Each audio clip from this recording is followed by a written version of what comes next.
سنی بھی اور بھگتی بھی، جیلیں بھی کاٹی، پھر بھی آج بھی اس اداروں کی سربلندی کے لیے اپنی آواز اٹھا رہے ہیں، ان کے لیے اپنی آواز اٹھا رہے ہیں. تو اب اداروں کو بھی یہ پتہ چل گیا ہوگا کہ اداروں کو بلی کرنے والے کون لوگ ہیں، مافیاز کون لوگ ہیں، اور کون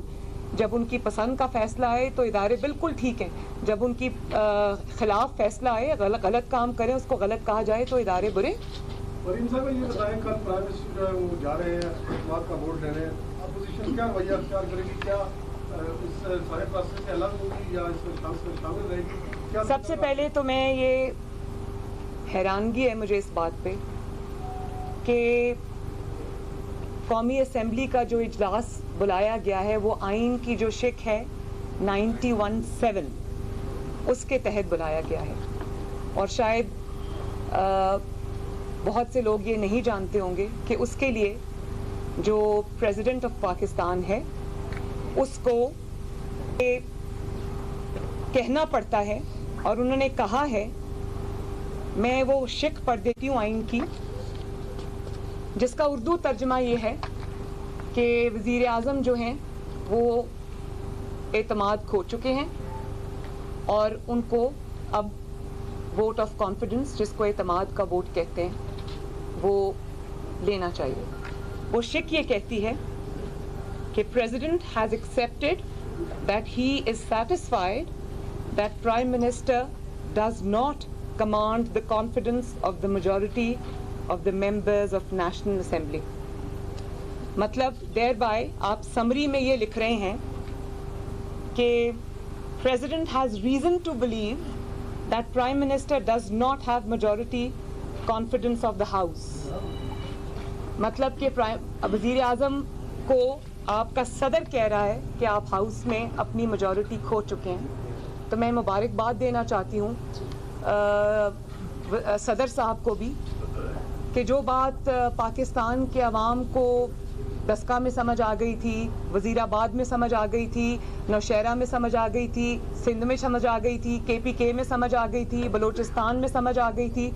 پنجاب میں سمجھ آ گئی تھی کہ یہ عوام کا اعتماد کھو چکے ہیں، اور پے در پے جو چاروں صوبوں سے ضمنی انتخابات میں عمران خان کے خلاف فیصلے آئے ہیں اور جو عوام کا اعتماد یہ کھو چکے ہیں، وہ بات ان کے صدر کو کل سمجھ آئی ہے. تو میں مبارکباد دینا چاہتی ہوں کہ چلیں دیر سے ہی صحیح لیکن آپ کو سمجھ آ گئی. اور دوسری بات یہ کہ میں یہ ڈیمانڈ کرتی ہوں کہ جو سمری یا جو پریزیڈنٹ آف پاکستان نے لکھا ہے کہ یہ عمران خان اپنا اعتماد کھو چکا ہے، وہ سمری کو پبلک کیا جائے تاکہ عوام دیکھیں کہ یہ ٹی وی پہ تقریروں میں کیا بات کرتے ہیں اور پیچھے یہ کیا بات کرتے ہیں.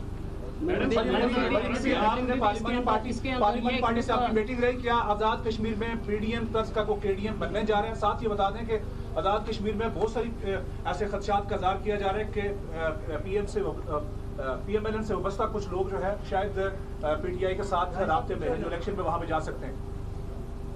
دیکھیں جس طرح سے یہ میرے ساتھ کھڑی ہے پوری پارلیمانی پارٹی، جس طرح سے ابھی تک انہوں نے دھونس، جبر، دھاندلی اور توڑنے کا مقابلہ کیا اور ایک بھی ممبر ماشاءاللہ نہیں ٹوٹا آزاد کشمیر کا، اور انہوں نے آزاد کشمیر کا کلچر، آزاد کشمیر کی پولیٹکس بدل کے رکھ دی ہے. 73 سالوں میں یہی ہوتا تھا کہ جب حکومت پاکستان تبدیل ہوا کرتی تھی تو آزاد کشمیر کی حکومتیں بھی بدل جایا کرتی تھیں، لوگوں کی وفاداریاں بھی بدل جایا کرتی تھیں. لیکن آفرین ہے راجہ فاروق حیدر صاحب پر اور ان کی پوری ٹیم کے اوپر، پوری پارلیمنٹری پارٹی کے اوپر، کہ وہ آج بھی یونائٹڈ کھڑے ہیں اور دھونس اور دھاندلی کا مقابلہ کرنے کے لیے تیار ہیں. میں ایک دفعہ پھر یہ بات ریٹریٹ کرنا چاہتی ہوں کہ مسلم لیگ نون کو اب وہ پرانی والی جماعت نہ سمجھا جائے جو چپ کر کے ہاتھ باندھ کے آپ کا ظلم اور جبر سہ جائے گی اور اپنی زبان نہیں کھولے گی. مسلم لیگ نون کا بھی کلچر تبدیل ہو گیا ہے، آزاد کشمیر میں مسلم لیگ نون کا کلچر تبدیل ہو گیا ہے، پاکستان میں تبدیل ہو گیا ہے. میں نے کل بھی اپنی اسپیچ میں کہا تھا اگر ہمارے ووٹ پر ڈاکہ ڈالنے کی کوشش کی تو پھر وہ ڈسکا والا حال ہوگا، وزیر آباد والا حال ہوگا. تھیلے اور ممبرز اٹھا کے جب بھاگیں گے تو پکڑے جائیں گے, بہت بدنامی ہوگی. مسلم لیگ نون نہ آپ کو عوام کی جیبوں پر ڈاکہ ڈالنے دے گی اور نہ ہی آپ کو عوام کے ووٹ پر ڈاکہ ڈالنے کی اجازت دے گی. اگر آزاد کشمیر میں مسلم لیگ نون کے مینڈیٹ کو گلگت بلتستان کی طرح چرانے کی کوشش کی گئی تو آپ کا بہت برا حال ہوگا. آزاد کشمیر کے بارے میں بات کی, تقسیم کشمیر کی اور کشمیر بیچنے کے حوالے سے آپ نے کشمیر کے حوالے سے جو جلسہ ہوا تھا اس میں اسٹیٹمنٹ دی. اسی دوران جس وقت تقسیم کشمیر کی آپ بات کر رہے ہیں, آرمی چیف کے ساتھ ایک میٹنگ ہوئی جس میں آزاد کشمیر کے آنریبل پی ایم بھی موجود تھے. اس میں کیا تقسیم کشمیر کے لیے آزاد کشمیر کے پی ایم راضی ہوئے ہیں یا جو بھی بات چیت ہوئی ہے کیا ہوئی ہے؟ میں اس میٹنگ کے اندر موجود تھا اور میں یہ گواہی دینا چاہتا ہوں کہ کسی ایسی تجویز سے آزاد کشمیر کے پی ایم نے وہاں پر کوئی اتفاق نہیں کیا.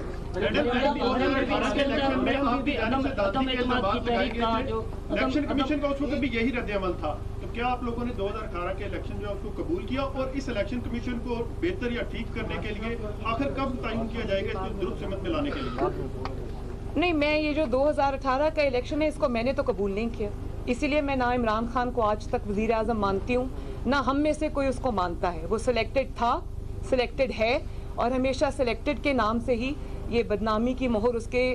ماتھے پر سجی رہے گی. باقی رہی 2018 کا احتساب تو وہ عوام نے خود کر دیا, وہ ڈسکا کے عوام نے کر دیا, وہ نوشہرہ کے عوام نے کر دیا, وہ چاروں صوبوں کے عوام نے ضمنی الیکشنز میں 2018 میں الیکشن چوری کرنے کا, عوام کے ووٹ پہ ڈاکہ ڈالنے کا حساب خود ہی کر دیا. آئندہ اگر یہ کوشش کی گئی تو یہ جان لیں کوشش کرنے والے کہ عوام احتساب کرنے کے لیے جاگ بھی رہے ہیں اور تیار بھی ہیں. مریم صاحبہ, آپ کا یہ کہنا ہے کہ پی ایم ایل این کی ٹکٹ نے کام دکھایا, وہ ٹکٹ نے کس طریقے سے کام دکھایا اور کیا یہ ہارس ٹریڈنگ میں نہیں آتا؟ نہیں, بالکل نہیں آتا. اس کی وجہ یہ ہے کہ پنجاب میں بھی جب ہم نے 4th سیٹ پہ کنٹیسٹ نہیں کیا تو بہت سارے ان کے لوگ تھے جو ہمیں یہ کہتے رہے کہ ہمیں ٹکٹ دے دیں, ہم آپ کو ووٹ دینا چاہتے ہیں, آپ 4th سیٹ پہ کنٹیسٹ کریں, لیکن پی ایم ایل این نے نہیں کیا. اور پھر جنہوں نے ووٹ دینے کے لیے آمادگی ظاہر کی انہوں نے پی ایم ایل این سے پی ایم ایل این کا ٹکٹ مانگا. باقی جماعتوں کو ووٹ دینے کے لیے, پی ڈی ایم کی جماعتوں کو ووٹ دینے کے لیے بھی انہوں نے پی ایم ایل این کے ٹکٹ کی ہی وہ کی تھی. لیکن پی ایم ایل این ایک بہت ماشاءاللہ بڑی جماعت ہے, پی ایم ایل این کے اپنے کینڈیڈیٹس ہیں, پی ایم ایل این کے اپنے ہر جگہ پہ ایم این ایز ہیں, ٹکٹ ہولڈرز ہیں, تو پی ایم ایل این سب کو ٹکٹ دے بھی نہیں سکتی. تو پی ایم ایل این کو پہلے دیکھنا پڑے گا. لیکن میرا کہنے کا مقصد یہ ہے کہ جس جماعت کو آپ اس بات کی اسپرٹ کو نہ بھولیں کہ جس جماعت کو آپ یہ کہتے تھے کہ وہ ختم ہو گئی, وہ نواز شریف کی سیاست ختم ہو گئی, اس کا بیانیہ یہ تھا, اس کا بیانیہ وہ تھا, وہ آج لندن میں بیٹھا ہے اور ٹکٹ اس کی جو عوام میں لوگ یہ کہہ رہے ہیں کہ ووٹ کے لیے مسلم لیگ نون کی ٹکٹ چاہیے. مسلم لیگ نون بہت سارے ہیں ماشاءاللہ, بہت سارے ہیں, اور ایم پی ایز بھی ہیں اور ایم این ایز بھی ہیں, یہ میں آپ کو بتا دوں, اس بات کا مجھے ذاتی طور پہ علم ہے. بام دور کر دیں کہ آپ کی جماعت جب پی ڈی ایم کل جا رہی ہے اسمبلی میں یا نہیں جا رہی ہے. دوسرا یہ بتا دیں کہ الیکشن کمیشن ایک آئینی ادارہ ہے, اس کی جوڈیشل حیثیت بھی ہے. عمران خان کا بیان کیا توہین الیکشن کمیشن نہیں ہے, اور آپ کی لیگل ٹیم کیا اس بارے میں سوچ رہی ہے کہ اس کو توہین الیکشن کمیشن کی درخواست دائر کرے گی؟ دیکھیں, الیکشن کمیشن کے بارے میں تو انہوں نے بیان دے کے توہین کر دی, لیکن باقی جو اداروں کو, وہ فوج کے ادارے کو گھسیٹتے ہیں سیاست میں. جس دن ان کو ذلت آمیز شکست ہوتی ہے, ان کے اپنے ممبرز ان کے اوپر عدم اعتماد کا اظہار کرتے ہیں, ان کے خلاف ووٹ دیتے ہیں, تو اس دن صبح صبح وہ اداروں کے سربراہوں کو بلا کر پرائم منسٹر ہاؤس کی گراؤنڈ میں میٹنگ کرتے ہیں, اس کے لان میں میٹنگ کرتے ہیں. تو وہ ادارے کو سیاست میں نہیں گھسیٹ رہے, جبکہ ادارے کے جو D G I S P R ہیں وہ کہتے کہ آپ دیکھ رہے ہیں اسلام آباد میں مریم نواز میڈیا سے گفتگو کر رہی ہیں. ان کی جانب سے کہا گیا ہے کہ نون لیگ آزاد کشمیر میں بھاری اکثریت سے جیتے گی. الیکشن کمیشن نے سپریم کورٹ کے اندر جو رائے دی وہ ذاتی نہیں تھی, اور بلوچستان کے پی کے میں اربوں پتی لوگوں کو ٹکٹس دیے گئے ہو چکے ہیں. تو برائے مہربانی ہمیں اس سیاست میں نہ گھسیٹیں. اور میں پھر یہ بات کہنا چاہتی ہوں ادارے کے سربراہان سے بھی کہ آپ کو کسی طور بھی, جس دن عمران خان کو مار پڑی, جس دن اس کو عوام کی طرف سے غیظ و غضب کا سامنا کرنا پڑا, عوامی نمائندوں کی طرف سے غیظ و غضب کا سامنا کرنا پڑا تو آپ کو کبھی بھی اگلے ہی دن اس میں جب وہ جوڑ توڑ میں مصروف ہوں, دھونس اور دھاندلی میں مصروف ہوں, آپ کو ان کے ساتھ بیٹھا ہوا نظر نہیں آنا چاہیے. اور یہ بھی میں بتا دوں کہ جن نہیں وہ جا رہے ہیں تو ہم آپ کو کل ہی بتائیں گے انشاءاللہ, کل آپ کو سب خود نظر آ جائے گا, لیکن جن اپنے ہی نمائندوں کو, اپنے ہی ایم این ایز کو جن کے اوپر آپ یہ الزام لگا رہے ہیں, یہ میں نہیں کہہ رہی, عمران خان صاحب خود کہہ رہے ہیں, جو بک گئے, جو پیسوں سے بک گئے, جس کے اوپر بھی یہ الزام لگا رہے ہیں کہ انہوں نے پیسہ دیا, بک گئے انہی بکاؤ لوگوں سے جن کو, جو بقول آپ کے بکاؤ ہیں, جو پیسے سے بک گئے ہیں. کیسے ممبرز آپ کے جو پیسے سے بک گئے ہیں, اور جب وہ بک گئے ہیں تو کیا آپ کل انہی سے اعتماد کا ووٹ لیں گے جن کو آپ کہہ رہے ہیں چور ہیں, بک گئے ہیں, پیسے لے لیے ہیں؟ تو کس منہ سے کل آپ ان سے جا کے اعتماد کا ووٹ مانگیں گے؟ میں اس چیز کا سوال کا جواب لینا چاہتی ہوں کہ آپ آج جن کو اپنے قومی خطاب میں نیشنل ٹی وی کے اوپر بیٹھ کے کہہ رہے ہیں جو بک گئے ہیں, کل آپ کس منہ سے ان کے اوپر ان سے اعتماد کا ووٹ مانگیں گے؟ اور یہ بھی میں بتا دوں کہ آپ جو ہیں وہ فیصلہ ہو گیا ہے, آپ پر عدم اعتماد ہو گیا ہے. 91(8) یہ کہتا ہے the Prime Minister may by writing under his hand address to the President resign from his office. یہ قانون کہہ رہا ہے, آئین کہہ رہا ہے. تو آپ پہ عدم اعتماد تو ہو چکا ہے, وہ آپ کے لوگوں نے اپنے ضمیر کے مطابق, یا وہ آٹا چوری, چینی چوری, بجلی چوری, گیس چوری, ووٹ چوری, عوام کی جو مشکلات ہیں اس کا اپنے اوپر بوجھ نہیں اٹھانا چاہتے. اگر انہوں نے اپنے مطابق ووٹ اگر کر دیا ہے تو آپ ان کو یہ کہہ رہے ہیں کہ آپ چور ہیں, آپ بک گئے ہیں, آپ نے پیسے کھا لیے ہیں, تو آپ ان کو اب یہ کہہ رہے ہیں کہ آؤ میرے سامنے کھڑے ہو اور میرے سامنے کہو کہ تم نا اہل ہو, نا لائق ہو. بھئی وہ تو کہہ چکے ہیں. اگر آپ اداروں کو استعمال کر کے, صبح اداروں کے سربراہان کے ساتھ تصویریں کھنچوا کر, اگر آپ یہ سمجھتے ہیں کہ اداروں کو استعمال کر کے, اپنی تصویروں کو استعمال کر کے دھونس اور دھاندلی سے آپ ان کو اپنے سامنے کھڑے ہو کر ڈرنے پہ مجبور کر دیں گے اور ان کو یہ کہیں گے تم مجھے ووٹ دو ورنہ تم ڈسکوالیفائی ہو جاؤ گے, تو ووٹ تو وہ دے چکے آپ کے خلاف, فیصلہ آپ کے خلاف آ چکا ہے. اب آئین یہ کہتا ہے کہ آپ اگر ریزائن کریں تو آپ کریں ریزائن, اور میں یہ سمجھتی ہوں کہ آپ کو ریزائن کرنا چاہیے. ملک میں اس وقت کوئی وزیر اعظم نہیں ہے, آپ کا اپنا صدر یہ کہہ رہا ہے کہ آپ اپنا اعتماد کھو چکے ہیں, عوام کا اعتماد, اپنے ممبران کا اعتماد کھو چکے ہیں. تو ملک میں اس وقت کوئی وزیر اعظم نہیں ہے. وہ جو سلیکٹڈ تھا اس پہ بھی عدم اعتماد کا اظہار ہو چکا ہے. تو ڈرانے, دھمکانے, دھونس, دھاندلی سے اگر آپ نے اپنے ووٹرز کو کل دوربین کے سامنے رکھ کے ووٹ دینے پر مجبور کر بھی دیا تو ایسی لولی لنگڑی حکومت کا کیا فائدہ, جو آپ کو پتا ہو کہ آپ نے ایک ایک دن اب آپ کا مشکل ہوتا جائے گا. ایسے وہ آپ کے سامنے کھڑے ہو کے بھلے وہ آپ کو ڈرنے سے یا ڈسکوالیفیکیشن کے اس سے آپ کو ووٹ دے دیں, لیکن ایسی مجبور اور لاچار اور ناکام حکومت کا کیا فائدہ. آپ کو اب اقتدار سے چمٹے رہنے کا کوئی حق نہیں. اور پھر میں نے سنا یہ بات سچ ہے کہ انہوں نے آج سپریم کورٹ میں چیلنج کیا ہے ڈسکا کا جو فیصلہ ہے ای سی پی کا. اگر یہ فیصلہ آپ نے چیلنج کر دیا ہے سپریم کورٹ کے اندر تو میں آپ کو یہ کہنا چاہتی ہوں کہ اگر آپ کو اتنا ہی اعتماد ہے عوام کے اوپر کہ عوام آپ کے ساتھ ہے تو پھر آپ سپریم کورٹ کے پیچھے کیا چھپ رہے ہیں؟ پھر آپ الیکشن کمیشن کے فیصلے کو چیلنج کیوں کر رہے ہیں؟ آئیں ذرا میدان میں, لڑیں الیکشن ڈسکا میں. اگر آپ کو اتنا اعتماد ہے تو عوام پہ اعتماد کریں نا. آپ الیکشن کمیشن کی جو فیصلہ ہے اس کو چیلنج اس لیے کر رہے ہیں کہ آپ کو صرف یہ پتہ نہیں ہے کہ آپ کے اپنے ممبران آپ کو چھوڑ گئے ہیں, بلکہ آپ کو یہ بھی پتہ ہے کہ اگر آپ عوام کی عدالت میں گئے تو آپ کا تاریخی گھیراؤ ہوگا, احتساب ہوگا, کیونکہ آپ عوام کے ملزم ہیں. آپ نے مہنگائی کی جو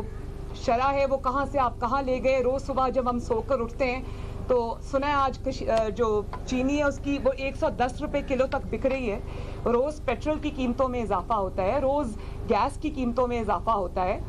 روز آٹا, چینی, تیل, سبزیوں, گوشت, انڈوں کی قیمتوں میں اضافہ ہوتا ہے, دوائیوں کی قیمتوں میں اضافہ ہوتا ہے. تو آپ آئیں ذرا عوام کی عدالت میں, لوگ آپ کا احتساب کرنے کو تیار بیٹھے ہیں. میں یہ بتائیں کہ سینٹ انتخابات میں جو اسٹیبلشمنٹ ہے اس کا کردار غیر جانبدارانہ تھا یا اس میں کوئی کردار ادا کیا انہوں نے؟ میڈم ایک اسی سے لنک دیکھیں میں دوبارہ یہی بات کہہ رہی ہوں کہ میاں صاحب کے بہادری اور جو ان کا ایک بہت اصولوں پر مبنی ایک سٹانس تھا، یہ اس کی ونڈیکیشن ہے کہ اداروں کو پیچھے ہٹنا پڑا ان کو اپنے اگر وہ پوری طرح پیچھے نہیں بھی ہٹے لیکن وہ کھل کے اس طرح سے سامنے آپ کی مدد نہیں کر رہے، جس کی وجہ یہ ہے کہ آپ اتنی بری طرح پٹے ہیں اپنے نمائندوں کے ہاتھوں۔ تو میں پھر سے یہ بات کہنا چاہتی ہوں، پاکستان کے جو محترم ادارے ہیں ان کو بھی یہ کہنا چاہتی ہوں کہ عوام کی نظریں اس وقت آپ پر ہیں، آپ کے اپنے ادارے کی بھی نظریں اس وقت آپ پر ہیں۔ اگر آپ نے عمران خان کی ڈوبتی ہوئی کشتی کو بچانے کی کوشش کی، ان کے ممبران کو دباؤ میں لانے کی، فون کالز کرنے کی کوشش کی، تو پاکستان کی عوام آپ کو دیکھ رہی ہے۔ اس نالائق نااہل عوام کی مجرم حکومت کے پیچھے کھڑا ہونا کسی طور بھی آپ کو بالکل بھی سوٹ نہیں کرتا۔ اس کے اندر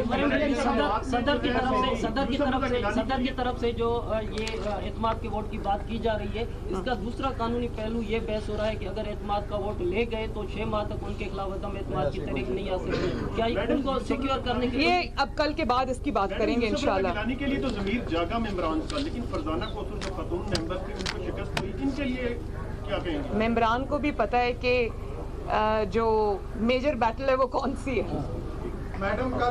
آخری کویشچن ہو جائے گا اس بات کا کہ وہ تو چلا جائے گا اللہ کے فضل و کرم سے، لیکن یہ بتائیے گا کہ پی ڈی ایم کا اگلا وزیر اعظم کا امیدوار کون ہوگا؟ چنگیز خان جدون خیبر یوسف؟ بڑی مہربانی، یہ فیصلہ انشاءاللہ تعالیٰ پی ڈی ایم خود بیٹھ کے کر لے گی اور عوامی توقعات کے مطابق ہوگا انشاءاللہ تعالیٰ۔ اس میں ہمیں ابھی نہ فکر کرنے کی ضرورت ہے نہ غور کرنے کی ضرورت ہے۔ شکریہ۔ ایسا ہے جس کو بہت زیادہ پولیٹیسائز کیا جاتا ہے اسے نیب کہتے ہیں، اس کے بارے میں ایسے تاثرات نوٹس بھی آیا ہے؟ وہ نیب جو ہے وہ عمران خان کی ذاتی جاگیر ہے جس کو وہ اپنے اوپوننٹس کو ڈرانے دھمکانے کے لیے چپ کرانے کے لیے استعمال کرتا ہے، لیکن مجھے خوشی اس بات کی ہے کہ نیب کا جو مکروہ چہرہ ہے وہ پوری دنیا نے دیکھ لیا ہے، اور اب جس کو نیب پکڑتی ہے تو عوام کو پتہ چل جاتا ہے کہ اس بندے میں بہت زیادہ پوٹینشل ہے اور یہ بندہ خطرہ ہے، اس کو پکڑو۔